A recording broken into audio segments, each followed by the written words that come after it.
Welcome back to the Gem Mine for our guest this week. It's a big one. I was able to track this guy down through Zoom this time. We're doing it on Zoom. Ladies and gentlemen, Miners faithful, put your hands together for the one and only, the left-handed pitcher, Bobby C. Bobby Curry in the building. There he is.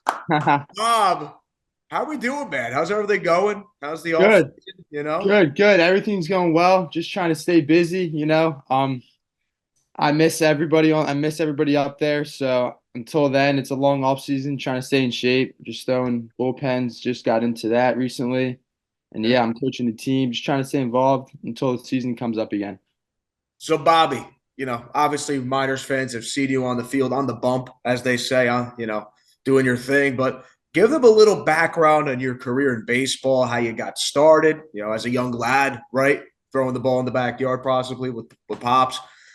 Give them a little background of your baseball experience. Talk about college ball and how you kind of just you came right into professional baseball, right after college. So give them a little background on what Bobby Curry was doing. For sure. So I grew up basically playing baseball my whole life. I was a position player growing up, and then once I got to high school, I like focused on pitching and things like that. I got a couple opportunities to play after high school. It wasn't too major like some Division II schools. I ended up taking that, played there, and then I actually just decided to go to like a Frontier League tryout and try it out, and things went well. I saw man or Chris Widger liked me very much, and he just decided to take a chance on me. And yeah, it was just a great opportunity, and he took me. And yeah, my transition went really quick. I was playing a college season, and as soon as that season ended, like the next day after I graduated, I came right down to Sussex to keep playing my dream, and it was spring training, like the middle of it at that time. I got through spring training, through in the first few games, and yeah, ever since then I finished up that year there.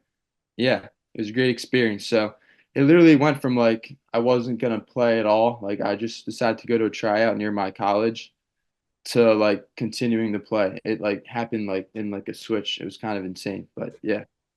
That's awesome. I'll tell you what, I'm glad that Widge liked you a lot. I'm glad he brought you in, right? A glue guy, Thank one could you. say, a guy that brings the energy, brings the juice. So Thank that's you. awesome. So next question, right? You talked a little about Widge. Let's talk about the roster, the guys that you play with, throughout the season. What do these guys mean to you, inside and outside of baseball? The relationships you have with these guys. What's that locker room like? What's it like just being a part of the team when the season comes around? Yeah, for sure. I think for my first year, I know that it could be a little like cutthroat and hard to make relationships in professional baseball, but I felt super welcomed. I remember Widge when he first signed me, he drafted me, he said, "Hey, this is a little bit different than any other like individual or independent ball team. Like we're a family here and things like that." And he wasn't wrong about that. I mean, the guys that he brings in, they're usually always great guys, and they made me feel welcomed right away. I still talk to them in the off season every day, most of them.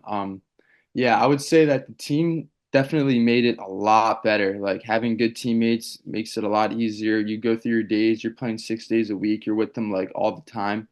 So having teammates that like, are like open and nice people, it's definitely a game changer. So I would say the vibe was all around great, even though on the field we didn't win as much as we'd like to.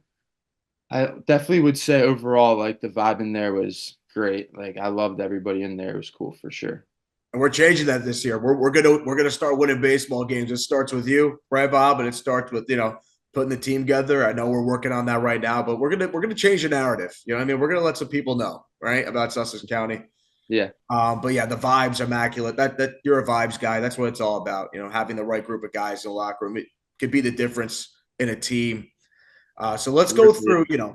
the normal routine of Bobby Curry, right? So let's just say, for instance, on a game day, what are some things that you do to prepare for a game? Are you a superstitions guy? Do you have routines you go through? Because every player has a superstition that they do before every game. What is your routine? What is something that you do every game for good luck to try to get the boys a win?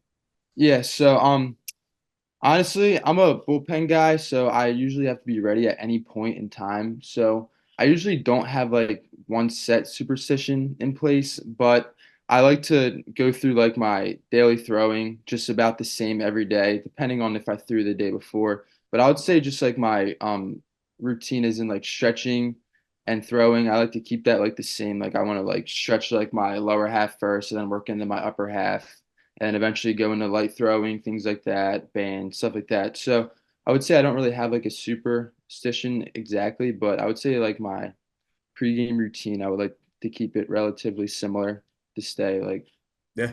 in line, you know. Do you have anything you eat or drink? Like me, when I played, I'm not trying to show off, of course, but when I played back in the heyday, when I was, catching, slinging the pill around, right? I used to delete Twix. That was my thing. I used to eat, yeah, but bro, I used to get a 4 pack of Twix, and that was it. That's it. That it was a 4 pack of Twix and a large blue Powerade. My doctor's like, you got to stop doing that. I'm like, that can't be healthy. Um, Every game. every get, yeah, I was a sicko, Bob. I still am though. I still am. Interesting. But yeah, 4 pack of Twix and blue Powerade. Was there something you eat or drink before every game? Yeah, I would No. say honestly, this year, Chris, he did a great job of stacking up the snacks. So I'm a big Skittles guy. Yeah, so I would say usually Respect. Skittles before every game. I would always have home games. I would have a pack of Skittles every time. I mean, Chris would always hook it up. Our clubby was very clutch with taking care of us. So appreciate him on that. Everybody knows Chris is the man. I mean, yeah, McCloskey he's all time.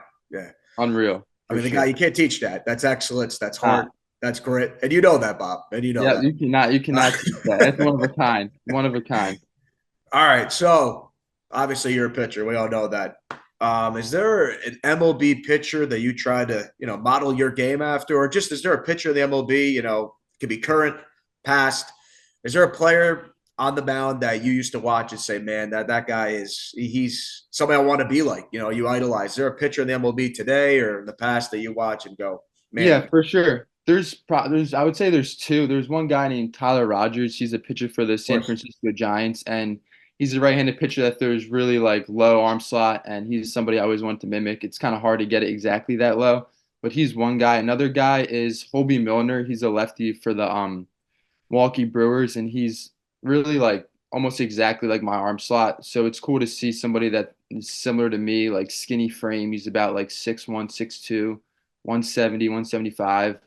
And it's cool to see how he's in the league and he does stuff similar to me. So I try to like look at his pitches and Yeah. see what he throws and things like that. Yeah, I think of like Steve Cishek. Remember Steve Cishek? Yeah, Darren Yeah. O'Day, Yankee legend. Don't forget Oh, about Darren MLB the O'Day. show. They're MLB the show Oh, beast. Loop, Aaron Loop as well. Aaron Luke. Yep, Stop, that's right, another Bobby? one. How nasty is he on the show? It's impossible Yep. to hit him. There's more than I thought for sure about with those arm slots. Yeah, Definitely. yeah, yeah. No, but that's why it's a lot of fun to watch you pitch, man. I mean, you're throwing it from a different slot, right? That kind of low, below the 3 quarters. It's probably tough for hitters. Talk about your repertoire, your pitches. What are some of your pitches that you go to? Obviously, you like that down and away or down and in to a lefty, and probably try to work a way to a lefty with an off speed. But like, talk a little bit about your pitches and what you're throwing. Yeah, so honestly, yeah, I throw from the side obviously because I wasn't throwing hard enough over the top. My fastball was getting hit up really easily. I think I topped like 82, 83 over the top. Like it wasn't working out so well. So started throwing down low and I just try to throw like the same exact pitches that I had from over the top, like a fastball, a slider, and a changeup. And they all like it was weird because I just threw a bullpen one time and I was like, let me just try to drop my body a little bit lower. And it Yeah, like was weird. It worked out really well. And ever since then I just started throwing. But as far as my repertoire, I throw a four seam that naturally will like run and it'll go away from righties and then in the lefties. mm-hmm. And then I throw a changeup that'll go in the lefties and away from righties as well. And then my slider also is another pitch. It's much slower than my fastball. It's about like 12 miles an hour slower. It's in like the high 60s to low 70s. So it really does throw people off. But that's more of a side to side action that you'll get. I like to throw it more against lefties, but I will throw it against righties for sure. So I would say those three pitches, just me being able to like try to throw them at a strike at any time has been a difference maker for me. I know there's some guys that are successful when they throw 5 or 6 pitches, but for me personally, just having a three pitch mix, being able to throw them at any time in the count is a big like, game changer for me. I agree. Right, be able to throw strikes, get ahead of guys, set up those pitches. That's pitching. I mean, and that's the most important thing. So we talked a little bit about baseball. We talked about what you're doing on the mound. Let's get a little bit into the travel, right? Because there's traveling in the season. You know that. And My question is, what is your favorite city and stadium you like to travel to when you guys are on the road playing an away game? What's a city that's a lot of fun that you guys might go out to, or a stadium that's always a great place to play in? Yeah, so I would probably say Quebec, just because I've never been to Canada before ever since this past year, and going up there, it's like the easiest opportunity to like see like Europe in a way, like as far as possible, but without going like across the water. You know what I mean? So like in Quebec, a lot of people spoke different languages. The food was different, things like that. Just the entire vibe. Like we walked around the city, it was much different, and I think that was cool all around. Also, seeing like the fans speaking completely in a different language was cool. I thought just the whole aspect of being in Quebec, I thought was really interesting. The hotel we stayed at was nice. Did you have the So, Duolingo with you? Were you to keep up with them with the translator, or were you like, we'll see what happens, you know? yeah, I was just in here, out the other. They spoke like a Yeah. few words in English, but for the most part, I couldn't understand anything those people were saying. Yeah, no, hey man, expand your horizons. You never know, Sure. right? Never know. Bobby Curry, not only a pitcher, but learning French on the side. That's a story. For Um, sure. so somebody told me before we did the interview today that you support a team that's located in Philadelphia. I believe you're an Eagles fan, Bob. Is if that's true? I'm a 4 for 4. I love all my Philly sports. All Oh, my Philly geez, sports. wow. Okay, all right, we'll have to end the Zoom there. No, but so Bob, I'm a Giants fan, obviously, so I can't say anything. I can't. It's been a down Thank year. you. That's what we can say. Thank No, you. yeah, you're welcome. Thank you. We donated an okay player, I'd like to say. Okay. He's all right. He's not too bad, that guy. But let's talk a little bit about that, right? The Eagles at 6 o'clock, I believe, or are they at three? I think they're at 3 o'clock. Yeah, They're at there are 3 o'clock three. window against division opponent Washington. How do you feel about that game? Are you excited? What's the emotions, right? I mean, Jaden Daniels and those guys, they look pretty good, Bob. They look really good. I'm a little nervous for you, Yeah. you No, know, yeah. but we'll see. Yeah. There's always that thought that he's a rookie and stuff like that. But I mean, after watching him, like I didn't watch every game of the Commanders, but I watched him highlights and stuff. I mean, he's the real deal for sure. His numbers don't lie. So Yeah. obviously it's gonna be a good matchup and stuff like that. It's a divisional matchup, but I think we're gonna pull it out. Just like the last 2 weeks. Yeah, I think we'll be chilling.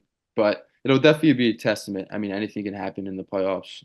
One game But away we've from the seen Super it. Bowl. Yeah. We've seen it with Washington being Detroit. I mean, that was Literally. insane, right? Yeah, I literally thought we were playing Detroit like the whole time. I was not expecting to be No. playing the Commanders. Yeah, no. But we'll see, right? So 6 o'clock. I'll wait a little bit. We got a couple days, before Yep. that. Or But two more. we talked about football. We talked about pitching. We talked about baseball. Let's talk about the fans at Skylands Stadium. I know you're a fan favorite, right? I mean, I remember at the camp last year, we had a Bobby chant going. You're just a see, look at him. He doesn't want to admit it. Look at him. But right, obviously, fans, obviously, they gravitate towards you. You're definitely a guy that a lot of the kids and parents want to tell their kids to try to be like. How important are the fans to the team though, and how much of the energy do you guys feed off of from those fans? Right, you think about it in the stadium when they're packed for Fourth of July or one of our promo nights. How much do the fans mean to the team and to you guys in your performance?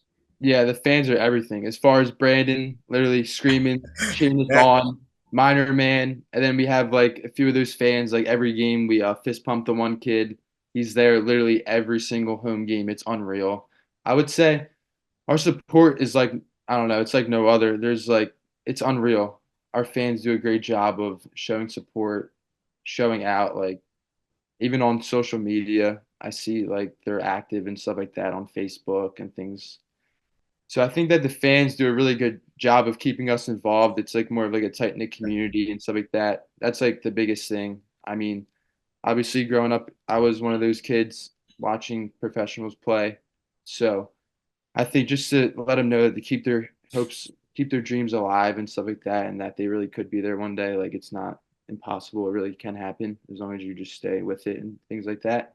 look at So this I guy. think that's a pretty cool thing, you know. Just to I try to like tell the kids that like yeah, it could really happen and stuff like that. I think that's why they gravitate towards me and like me, favorite me. Yeah. But Inspirational. Yeah. yeah, I tried to. Yeah, it really can happen. Yeah, no, that's a great message, right? And actually, funny enough, I want to, take too much of your time. I know you maybe got some J bands or something you got to rip. You know, what I mean, you got to do something. But it actually leads me to my next question perfectly. Beautiful segue. Um, what is some advice that you would give to a young player, right? Because I mean, you were once a young player back in your day, looking up to those professional players, saying, "How do I get to that level?" What is some advice you would give to a younger player that watches you at Skylands Stadium? What would you tell them about getting to where you're at, and what are some of the things that helped you get there, and kind of just give them some inspiration, a little wisdom with Bobby C. Let's hear it. A Yeah. little I wisdom. would just say stay with it. Those are the biggest things for me is just to stay with it. Have fun along the process too. Like wherever you end up, like a coach may find you that's not where you want to exactly be at, but just enjoy the process because you never know where you'll end up. Like for me, I started at a small Division II school that we weren't really good, and now I'm playing in for a team that many people would love to play for. So I think just staying with the process, you'll be seen eventually. Like trust me on that. Somebody will see you. Just stay with it, and yeah, just enjoy it. And that's what I would say to the people. Bobby, this was a great time, my guy. All right. Rest up. Yes, Keep sir. doing, keep training, get ready for the season. We're going to need you this year. All right. It was Yep. great to I talk appreciate to you, you. Bob. Yeah. Bobby Curry in the building. There we go. A little clap, a little send off for the young lad. I appreciate you, Mike. Seriously. Oh, stop. Come on. Don't now you see, look what he's doing. He's trying to. But yeah, no, Bob, it was a lot of fun, man. We'll see you soon, okay? Yep. Sounds good, sir. Yep. All right.